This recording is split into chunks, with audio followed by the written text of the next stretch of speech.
Here's the story. You have an ordinary life, a job, a car, a home. One day you decide to go out for food, and the next thing you remember is waking up in a hospital, being told you may never walk again. After surgery, you go home, and a month later, a detective shows up and informs you you were involved in a terrible car accident and the person you hit died. You're now facing 15 years in prison for vehicular homicide and driving under the influence. Trappin Anonymous.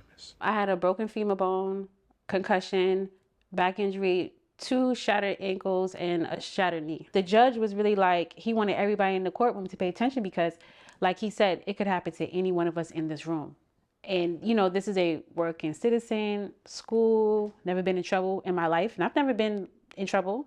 This is my first time getting in trouble, and it is to the masses.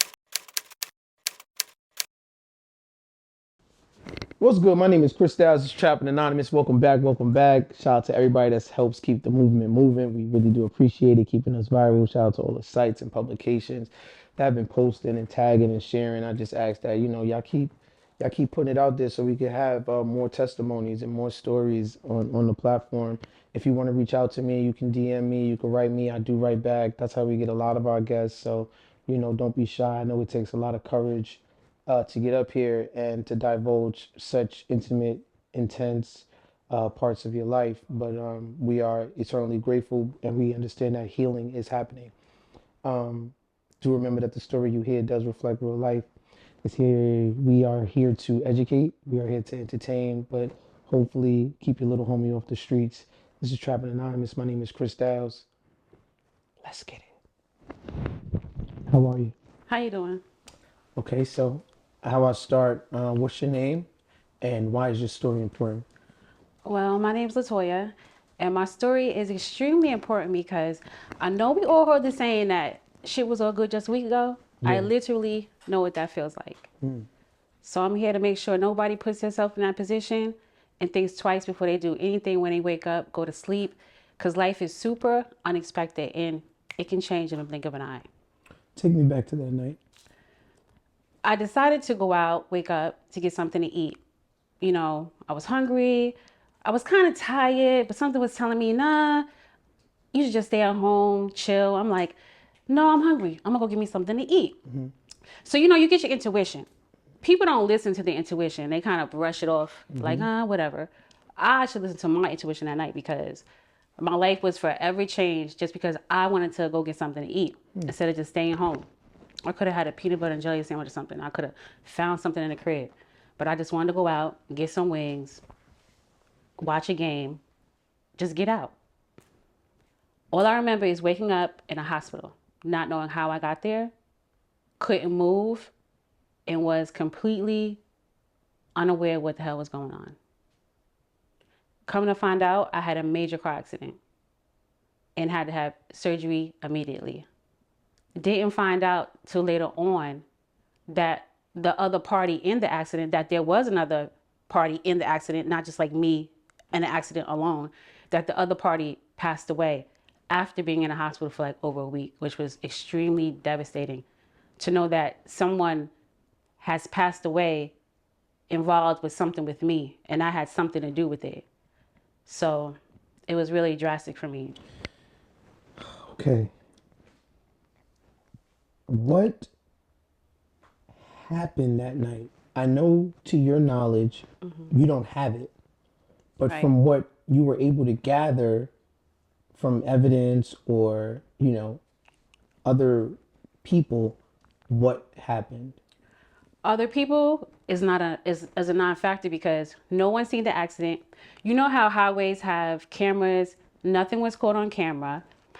From the paperwork and information that I received, that someone made a phone call that it looks like there's been a possible accident because 2 cars were wrecked on the side of the road. Mind you, this was wee hours in the morning that this person called, like say maybe 7 or 8 o'clock in the morning. I know for sure the only thing I do remember is that when I did want to go get something to eat, it was early in the evening, like 8 o'clock at night. So why would this accident be at 8 o'clock in the morning? Like, that's how long I'm assuming that we were even out there in this accident, whenever it happened, however it happened. Being unconscious, maybe that's why I can't remember, but The hours never added up. But the phone call alone just determined that I was out there for hours. Me and the other party were out there for hours before we even got noticed. Right. Yeah. That's a 12-hour span from when you decided to leave your house and from the time you were picked up. It's pretty long. Yeah, it's about that. It could be a little bit shorter. We really don't know precise timing because How do they know that you were at fault for the accident? that's what the GBI said. And reckless driving, I got hit with reckless driving, vehicular homicide, which is a felony. I also got DUI, low count misdemeanor, because they took my blood and said that there was alcohol in my system, but not enough for have a higher charge. So you say to yourself, when you sit back and you get this information, you're like, damn. Now, I don't be driving around sloppy. If I do go out somewhere to a club, I'm with people. You're like, wait a minute, you're trying to remember the night because I can't get no memory. I'm like, what the hell happened? Like, how did this accident happen? Like, this is crazy. How did someone pass away, which is devastating, ruining people's lives, my life. It's just traumatic in general to have to even deal with something like that. And then to not even know how it happened is even more confusing and upsetting and traumatizing because you don't know how the accident happened. So you're going off of what people are gathering, information, putting the pieces together, and closing the case. And there was no friends that hung out with you. There was no text messages with anyone. There was no maybe camera footage from a store, from a restaurant. There was no food in your car. There was nothing that would point to where you could have been. Nothing. I called people. They try to look at cameras in the area. Just nothing. Nothing. It's what they put together and how they feel it happened. Why do you think your memory blocks out exactly anything that could help you remember what happened? Do you think that it was your memory that's doing that, that's not serving you properly? Or do you think it was because of the accident that your memory's not serving you properly? I honestly, in my heart, feel like it literally was an accident because they were surprised I survived. From what I hear, I had to get cut out of the car. I had surgery. I was in the hospital for 2 weeks. I was in a wheelchair. The doctors were like, we can't believe you're here. So that impacted that accident. It was real serious. Someone passed away. So that accident was really serious. Could it be the case that because it took so long to get you that you naturally sobered up and the alcohol count wasn't as high by the time that they got to you? It could be. It's an assumption. It's out there. Right. Okay. What was the extent of your injuries? I had a broken femur bone, concussion, back injury, 2 shattered ankles, and a shattered knee. So I have like little screws in my ankle and in my knee. Yeah, like rods. Yes. You wake up in the hospital. Mm-hmm. Are you handcuffed? No. So you just wake up and it's just like, what happens next? Walk us through that first time you woke up. All I seen was lights and I couldn't move. And it's just like, what's going on? It really kind of like waking out of a long sleep. Like you just don't know, confused. You don't know where you're at. And it was more of the, me hearing things like picking up signs, like to know that I was in the hospital, like rolling and beeping. And I started saying, wait a minute, this ain't good. And then when I couldn't move, when I couldn't like get up, it was like, okay, yeah, this is bad. Like what the hell is going on here? What kinds of conversations are people having with you? Maybe the doctors, maybe family members. No, I had to go when I woke up. The first time I was in going to the emergency room. So there was really nobody. It was just like, hey, we got to get you to the emergency room. I'm like, why? I don't want to go. I'm upset. I'm crying. And she's like, the nurse pushed me like, if you want to walk again, you got to go to surgery. And I just remember crying. And I remember saying to them, I don't want to do it. I don't want to do it. And they're like, well, you have to. And then the surgeon was like, count from 100 down and you'll be knocked out. And I remember them putting me on the table and then counting. I got to like 98, and it was out, lights out for me. You go home. You go home, and recovery process begins. Yeah, extremely embarrassing, super depressing. Not knowing why this even happened. I didn't wake up when somebody passed away. I didn't wake up wanting to have an accident to ruin my life. I was just really in denial.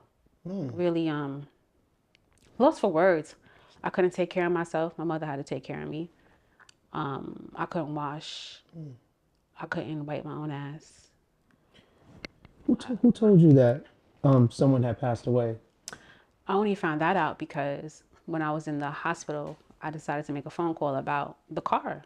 Like, what's going on with the car? So I called the impound, and they were like, hey, you can't get your car back due to a fatality. And they were like, plus it's totaled. Your car's totaled, so you ain't getting it back anyway. And plus, I was also just wondering what things in my car, like, did anyone take them out? So I was just curious. So I called the impound, and that's what they told me. Like, you cannot get your car due to a fatality in an investigation with GBI. I just want to take a moment to, one, speak on how many of us drink and drive. And if you haven't personally drank and drive and drove, you've gotten in the car with someone who has. Okay? Of course. Guaranteed. This is something that, one, like you said in the beginning, could happen to anyone. Right. You could be living a regular life and everything is all good. And we do see this as a cautionary tale, and we do know everyone says do not drink and drive and this, that, and the third. But everyone, I'll just have a glass, I'm fine. Yeah. I'll just have one cup, I'll just have a beer, whatever the case may be. I'll just smoke. You know, you got to be high. You know, it's just so many different ways that you could become inebriated and just get behind that wheel and just say, you know what, I'm gonna just go get something to eat real quick. Right. Even with hey, texting, eating, you know, you can't drive and eat, drive and text. A human in a vehicle is dangerous regardless. It's just dangerous. We have to pay attention at all times. People go to weddings, have drinks, people go out happy hour with their friends. People, like you say, have a beer, have one glass, don't finish a drink, they think they're okay. But guess what? You may not be. You may be super tired from the week before, might have a headache, and your body's just like, hey, that night, that day, whether you have a sip or don't, even if you're just extremely tired and you get behind the wheel without having nothing, whether it's drugs or a drink, your body might shut down. You might fall asleep. You might blink at the light, make a wrong, in an instant, boom, you in an accident. That vehicle's not guaranteed to keep you alive. Some point during your rehabilitation, the police come to your house. Yeah, terrible. The detectives come after they get everything together and decide that and figure out that it's my fault, which, let me be clear on this. Knowing that someone passed away and I was involved in the accident, I took 100% responsibility of it, because in my heart and in my eyes, whether they got the information right or wrong, I survived. And I rather have wanted the Lord to take me. I was like, damn, why you ain't taking me? Because to even think about another family have to deal with a death was heartbreaking for me, because we all deal with death in our families and it's hard to deal with. And me knowing that I could have been the cause of it or am the cause of it is something I couldn't bear. I couldn't sleep at night. I still can't get it together 100% with my feelings with that. I have my good days, I have my bad days. But having that on your heart, when you care and you're an honest, loving human being, that hurts. You don't want other people sad or upset because it's a decision or a mistake you made when it was never intentional. That's hard to deal with. From the time you went home for rehabilitation and to the time the detectives first knocked on your door, how much time elapsed? From when I got home from the hospital, a good 30 days, 4 weeks. A month? Mm-hmm. You were home for a month? Yes. And the detectives come knocking. And you're saying in that month, are you thinking maybe I'll go to jail? Maybe I'm going to get locked up? Are those thoughts also going off in your mind? Definitely, because I'm like, someone passed away. Someone's got to pay for that. That shit is not getting swept under the rug. And I was telling myself, I deserve everything I get. I was accepting anything they was willing to give me because I'm taking full responsibility. I'm the survivor.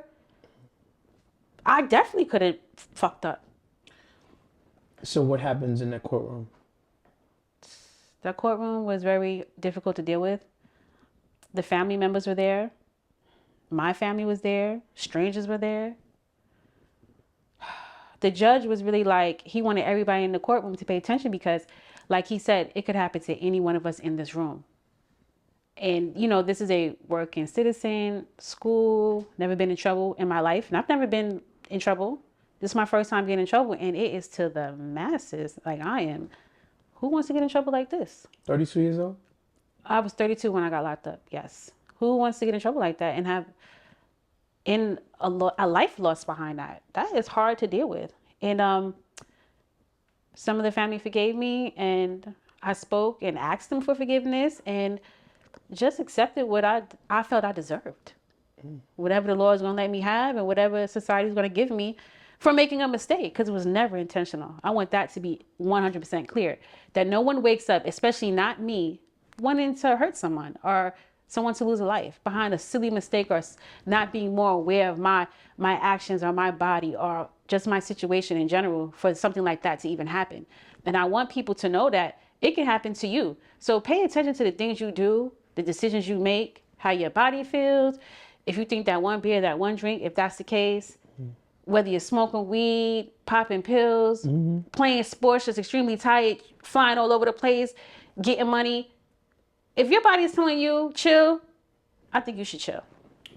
You told me that till this day you've never seen his face. Never. And I don't want to because I can barely live with the thought. And then if I was to see his face, I would never get out of my mind. So that has helped me somewhat to a certain extent, because I would probably never stop thinking about it. I don't ever stop thinking about it. It's not a day that goes by I don't think about it. I think about it all day long, ever since it happened.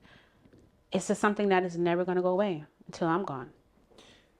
How long ago did this happen? This happened 2012, 2013, yes. Day of sentencing. What do they say? What do they offer you? And also, what goes through your mind when they bang the gavel, when they say these are the years? You know, take us through. They offered me 15 years up front. Then it came down to 10, then 7, but then I got 15 due 7. So 7 years behind bars and the rest on probation. So it equals, 15 altogether. So 15 years. Yeah, 15 years. What went through your mind? Devastated. I don't have a family. I don't have kids. I'm not married. 15 years. I'm 32. That looks crazy. That sounds crazy. But then it's like, damn, this is what I get. I guess it's what I deserve. That first night in prison, you're still recovering. Yeah. Physically and mentally. I think I'll never recover 100% fully. My first night in jail, I went straight to the hole. I was in a wheelchair. I was a liability to the jail. I can't be in general population. So where I was at in Georgia, in Clayton County, I went straight to the hole because I was a liability. They had to keep me safe, unfortunately. But that was torture too, because I'm in a 3-wall cell with no window, straight brick, metal door would just slide through food. That's it. I ain't got no sun, no window, no nothing. In a hallway with like maybe 6 other cells, including the infirmary, which had about 2 other cells. But that stuff gets crowded because the inmates come in and out all night, all day. They sick, they fighting. So that jail is just that one hallway where they keep everybody. How long do you stay in there? 4 months. 4 months in this box. I know, right? I think about After that. you just lost everything. And I'm in a wheelchair. You're in a wheelchair? And my heart is broken. I'm devastated. I can't live with myself. Don't want to be here because I feel like he should have took me. I'm dealing with how that family feel. I'm dealing with how my family feel. Terrible. I lost weight. I was like, ain't no sun, so I was super pale. I wasn't eating. I was having nightmares. It was terrible. How do you use the bathroom? How do you shower? How do you I wasn't showering because the shower was on the other side of the hallway in another cell. So you had to hold yourself up. I couldn't stand up at that time. I wasn't even healed. I was only in the hospital for a month. And then the doctor told me it would take me like 2 years to walk again on my own, but physical therapy and all that good stuff. So that wasn't in the future for me to be walking right away. My mother was washing me. My mother was taking care of me. She was holding me down because I couldn't take care of myself. I couldn't do nothing. My mother literally had to wipe me, like to the point where my mom seen a tattoo I had that's private because she had to see me naked at an older age that she would have never seen if I wasn't in that situation. So being in that hole for so long, I didn't wash until another inmate came in and we got close and she decided to help me. That's how I took my first shower. And when I was taking my shower, it was unbelievable because just to feel the water and then my skin was like kind of shedding, I guess, because when you don't, exfoliating and stuff every day, we take showers, but I wasn't able to do that every day. I was going days. I would just like wash by the sink, me my arms. And when I would go to the bathroom, I would take the wheelchair, the side of it, I'll pull it up and slide like on the toilet to use it and then slide back. And that took a minute. That hurt. That took a minute. That was like torture too as well. Because I still had stitches that weren't healed. All that. So it was a lot going on. It's like I'm lost for words just trying to even imagine that space for you, that dark, physically, mentally, emotionally dark place that you were in. Yeah, and then you had, I'm in this hole, and you hear inmates screaming all night. You hear fighting, and then that they had some with mental disorders and them trying to kill themselves, and then being in this dark box and you in a wheelchair. Somebody lost their life, and they talking about you getting 15 years. I couldn't even gather my thoughts. I just couldn't believe the situation I was in. Like, what did I do to deserve this? What was the most traumatic thing you witnessed in prison? Wow. There's a couple of things. I'm not going to say literally with my own eyes, but I seen the person laying there. They jumped off a tier and she broke her neck. I didn't physically, like literally see her jump, but I could see the body after she did it. And we all had to, it was on shutdown for a while until they took the body out. I've seen girls get hot water thrown in their face, boiling hot water, because they heat your water up for you so you can cook your soups and things like that. So it's extremely hot. Where if you get it thrown, you could it's going to burn your skin 3rd degree. Yes. There's a lot of violence, unnecessary violence, but it's your environment. I heard people say, oh, prison's easy. No, it's not. People who say that, I look at them, I want to meet them and have a conversation. I'm like, what are you talking about? Where did you go? Where did you stay? Like, are you fighting or women making passes at you, or is any of that happening? I didn't have a problem with fighting because people kind of respected me because I was very to myself. Once I started talking maybe like a year later, once I went to prison, because jail and prison are 2 different things, completely 2 different things.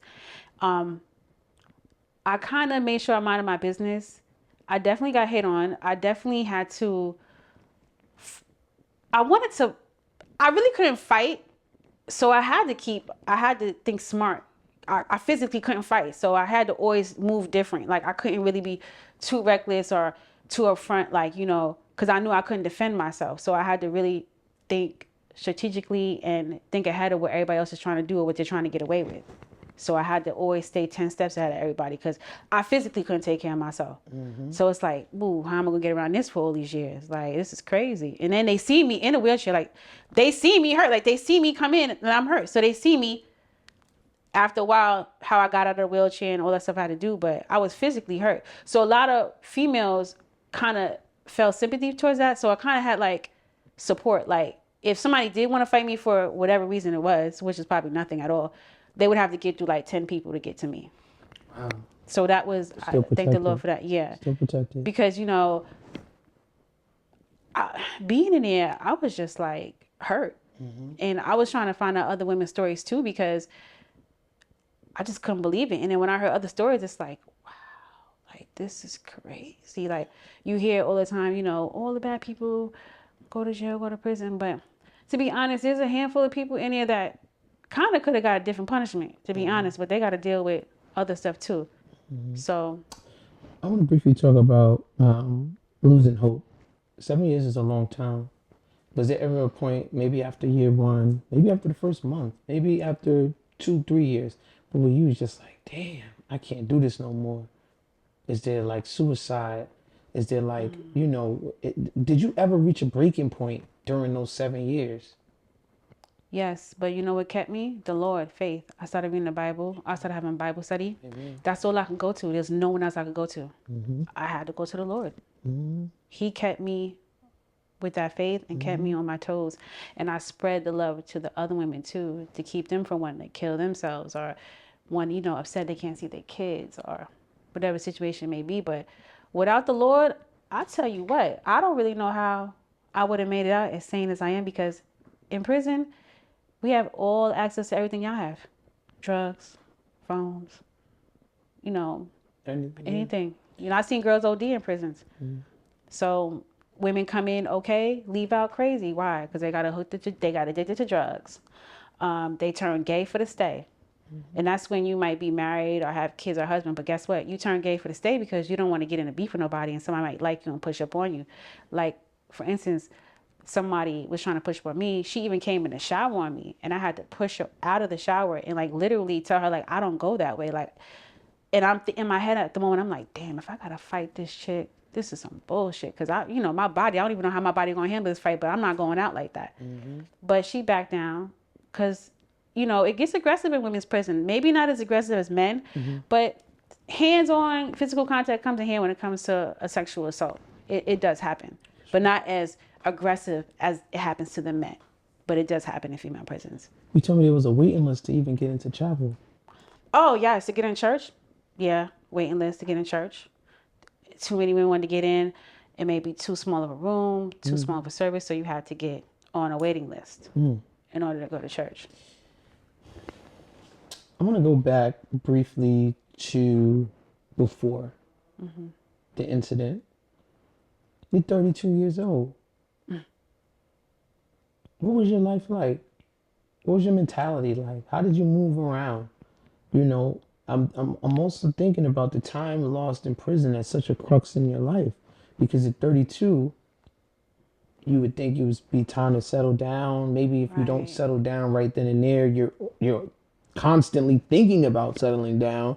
You know what I mean? I had my first kid at 32. You know what I mean? So when I think about sort of that age range, I'm thinking, okay, maybe you're like, what was your life like? What was your mentality like? How was you living? Was there a lot of partying? Was there a lot of hanging out? Was there a lot of drinking? Were you really like super single? Or were you like intimate with somebody? I'm gonna say super single, somewhat. It's complicated, but no, I wouldn't say I wasn't partying more than an average person who, without kids, who was single. I worked, you know, school, things like that. So I can't party every day. Who wants to get drunk every day? Not me. Was there a guy that you maybe would have been dealing with that you know, lost contact with, or maybe he knew you were there, so he was coming to see you, writing you letters? Like, a lot of my family kept it real private. So to a lot of people, once I got out, I found out that people just thought I cut them off, like ghosted them or moved to another state. People just literally thought I like vanished. Really didn't ask questions. They kind of like, unless it got out through a family member and then like, you know, started leaking, you know, word of mouth. But a lot of my relationship wise, people thought I just was like, screw them. But it wasn't like that. I was just in a effed up situation and my family's very private. So in the way visitation was, and then who knows people's address when you locked up? Like you don't expect all of that. Like that, Nah. And then phone numbers, people don't remember phone numbers. You got your phone numbers in your phone. Ain't nobody trying to make these calls and try to tell people. And then at the time, I was so hurt. I wasn't thinking about that. Like, I was so devastated. Yeah. I didn't start thinking about that till maybe like 3 years later into prison. When I finally kind of settled in, kind of calmed down, kind of got used to routines and stuff, where my heart got a little bit lighter. But at that time in the beginning, I wasn't thinking about none of that. I was just so worried about how am I going to make it out of here? Alive, not worse than what I came in, and come out better. Like, I can't come out crazy, and this got to work for me. I got to figure this out. You know what I'm saying? That's where I was focused at. Okay. That stuff kind of came later on. Do you think prison sort of robbed you of the experience with maybe like your soulmate or that guy or? That's a good question. After getting closer to God, how I am now, I said it was all for a purpose, and He had it the way it's meant to be. So if I'm not talking to that person now that I'm out, or if there's no communication and it didn't work out, that's just how it was supposed to go. We had our time, our season, our reason. It's over. That's just how I feel about that. Even though I may have heard it then, but the closer I get to God, I understand it's a reason for everything. So I gotta let that go. And if it's meant to be, it'll come back around. That's what they say, right? It is what they say. Before I jump back into sort of the end of your prison stay, I want to ask, how do you feel about drinking and driving now? Terrible. No one should do it. I don't care if you sipped, don't do it. It's ridiculous. It's just don't do it. Don't do it. Don't drink and drive. Don't eat and drive. Don't text and drive. Don't smoke weed and drive. I mean, you need to have all your attention, and you need to be at your best ability of comprehension when you are behind the wheel as a human being in general. Period. Safe to say you haven't done it again. Never will. I'm not doing it ever again. I don't even like getting in the car with people who be drinking and driving or come from somewhere. I'm quick to be like, Latoya, you're so nervous. No, I'm not. See, you're one of those people. You think it can't happen to you. Okay, you're one of those people. It can happen to you. It happened to me. I should be a prime example to the hood. I should be a prime example to people every day. It can happen to you. So don't think it can't. So you need to be safe and practice all the proper rules. Why do you think it happened to you? I don't know. But I know I have to tell a story. I know I have to stop people from making bad decisions. Pay attention to their intuition. Be wiser about the moves they make. Uplift people. Let people know that after tragedy, you can move forward. You can still make it happen for yourself. You can't live in that moment. You can't be a victim. And even if you're not the victim or you the villain, guess what? You can turn that around. Because ain't nobody perfect on this earth. Sorry, you're not. If you think you are, you're not. People are judgmental. I think we're all judgmental. I think we all stereotype. Even when we say we're not stereotyping, we're humans. It's just natural things that we're going to do. So to jump back, what was sort of like toward the end of your prison sentence like? And when you're gearing up to come home, talk to us a little bit about that. Well, while I was in prison, I joined the Authors Club. I started writing, ways to clear my mind. I started writing a book. I said I would finish it when I got out. I did that. I made a lot of... Supposed to have a book for me. I do have a book for you. Okay. I do have a book. Take a look. I'm sorry to... Yeah. I was just excited about... It's called Surrender. So this book club, this authors club, Yeah, we had to ask the warden because they didn't have it in the prison. So we had to write a letter, asking, can we have a safe space and quiet place to write and journal? So here it is. Surrender. It's for you. Wow. Make sure you read it. Yeah, of course. 100%. Why not? Surrender. Loyalty over love. Yeah, based loyalty. On true events. Loyalty over love. Yes, because when you're in love, people do stupid things. But if you're loyal, you'll do the right thing. You'll make the right decision based off of logic. Love will have you all in your emotions, up and down. Thank you so much for that. You're welcome. Yeah, and this book is available. You can tell us where to get it. You can get it on my website is surrenderseries.com, where you can purchase the book. Yes. Okay, we'll be sure to put something in the caption so people could know where to go. Okay. Right. Wow. So you commit yourself to writing this book. You said when I get home, what was that first day home like? What was that first day home like? Could you believe it? I couldn't believe it. It was like light at the end of the tunnel. Like, cause you know, on your way home, you can't mention it because people do stuff to keep you there, and then I add more time until you. So you got to be quiet about if you get a date to go home. You want to be quiet because I've seen a lot of people not go home when they're supposed to because they got into fights. People set them up, and now they got more time added on to the time, another year, another 9 months, whatever it may be. So now you're sitting there still. So I had to keep it, you know, pretty quiet. And before I also went home, I transitioned. I went to a halfway house. So where they make you get a job, try to put you back into the real world, you know, like regroup you, refresh you for being locked up for so long. So What questions do you still have about this whole incident, ordeal, everything you've been through? What questions is still going on unanswered? the why me, what really happened that night. Like I literally want to step outside of my body, like in the spirit, and literally stand there and watch it, like watch everything that happened in that moment.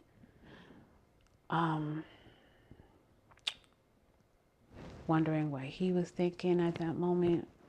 So many things run through my head. I feel like I have to be all I can be while I'm here on this earth because I feel like he's even watching me. Like, we're not going to let your life go unnoticed either. I'm not going to play around with that either.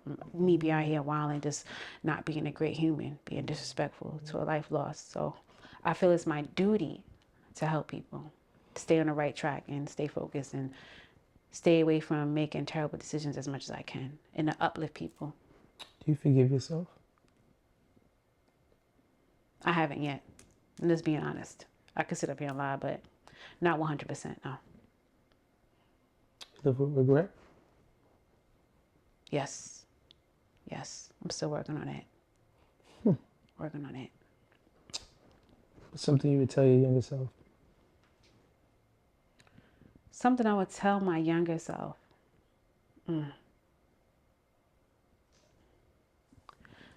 Life is short.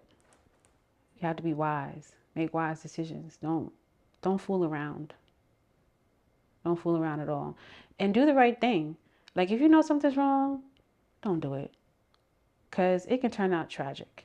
And don't think you can't be that person. Because you can definitely be that person. I turned into that person.